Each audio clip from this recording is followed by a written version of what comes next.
അടിപൊളി അടിപൊളി നല്ല പടം. ഷാരൂഖ് ഖാൻ നമ്മുടെ ഇതിന് മുന്നത്തെ പടം പുള്ളിയുടെ പീക്ക് ആയിരുന്നു ഡയറക്ടർ. അപ്പോൾ അതപേക്ഷിച്ച് എങ്ങനെ ഉണ്ടാവും? പി കെയുടെ കമ്പയർ ചെയ്യാൻ പറ്റില്ല, പക്ഷേ പടം അടിപൊളിയാണ്. നൈസ് പടം, ക്ലാസിക് പടം. കോമഡിയാണോ? ഓ അടിപൊളി, നല്ല അത്യാവശ്യം ഷാരൂഖ് ഖാൻ്റെ കോമഡിയൊക്കെ പഴയ രീതിയിലൊക്കെ എത്തിയില്ല. ബ്രോ എങ്ങനെയുണ്ട്? കുഴപ്പമില്ലായിരുന്നു. ഇറാനിയുടെ വീക്കസ്റ്റ് ഫിലിമായിരുന്നു. പക്ഷേ അറിയാലോ, അഭിനയിക്കാൻ നല്ല കഴിവുള്ളതാണ്. നല്ലതാണ്. ബ്രോ എങ്ങനെയുണ്ട് ഇവിടെ? നല്ലതാണ്, ഷാരൂഖ് ഖാൻ്റെ കോമഡി കാര്യങ്ങളൊക്കെ കോമഡി നല്ല. പഴയ നമ്മുടെ ഷാരൂഖ് ഖാൻ്റെ ആ ഒരു പാറ്റേൺ കിട്ടിയിട്ടുണ്ടോ നമുക്ക്? കണ്ടല്ലോ.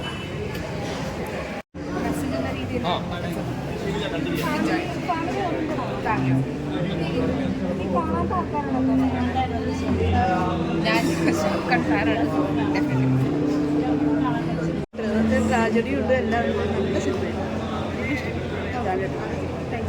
ഷാരൂഖ് ഖാൻ്റെ കോമഡി കാര്യങ്ങളൊക്കെ പറഞ്ഞു. നല്ല രസമുണ്ട്. ഞാൻ നല്ല ഭംഗി, നല്ല രസമുണ്ട്. ഇത്രയായിട്ടും നല്ല രസമുണ്ട് ഷാരൂഖ് ഖാൻ്റെ ഇത് കാണാൻ വേണ്ടി. കോമഡി ചിരിക്കാനൊക്കെ ഒരു നല്ലൊരു ഫീൽ കിട്ടി കണ്ടാണ്. നമ്മൾ പഴയകാല ഷാരൂഖ് ഖാൻ്റെ പടങ്ങളൊക്കെ കണ്ട ആ ഒരു ഫീൽ കിട്ടിയിട്ടുണ്ടോ നമുക്ക് കോമഡി കാര്യത്തിൽ? അതും കൊള്ളാം ഇതും കൊള്ളാം. ഇത്ര പ്രായമായിട്ടും ചെയ്യുമ്പോൾ ഒരു രസമുണ്ട് കാണാൻ വേണ്ടി. കോമഡി ചെയ്യുമ്പോൾ ചിരിക്കാനുണ്ട്. ഫാമിലി ആയിട്ട് കാണാൻ പറ്റിയൊരു പടം. പാടാണ് കാണാൻ. നന്നായിരുന്നു. Pure entertainer. ഞാൻ എൻജോയ് ചെയ്തു. ഈ പറഞ്ഞ പോലെ അവിടെ പറഞ്ഞ പോലെ ഡാൻസ് കളിക്കാൻ തോന്നി പല പാട്ടുകൾക്കും.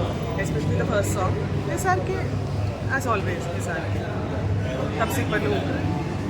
Thank you so much. ചിരിക്കാനും നമുക്ക് അത്യാവശ്യം എല്ലാം ചിന്തിക്കാനും കരയാനൊക്കെ പറ്റിയൊരു എല്ലാ ഇമോഷൻസും കണക്റ്റഡ് ആയിട്ടുള്ളൊരു സിനിമയാണ്. ഷാരൂഖ് ഖാൻ്റെ അഭിനയം എല്ലാ കാര്യങ്ങളും അടിപൊളിയായിട്ട് എൻജോയ് ചെയ്ത് കണ്ടു.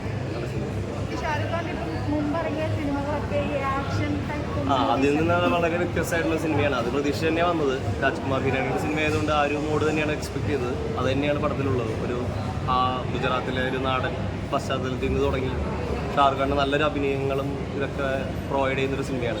ഷാരൂഖ് ഖാൻ്റെ ആ ഒരു ഔട്ട്പുട്ട് നല്ല രീതിയിൽ കാണാൻ പറ്റി. തപ്സി ആണെങ്കിലും കൂടെയുള്ളവരൊക്കെ എല്ലാവരും നല്ല രീതിയിൽ അഭിനയിച്ച് നല്ലൊരു സിനിമയായിട്ട്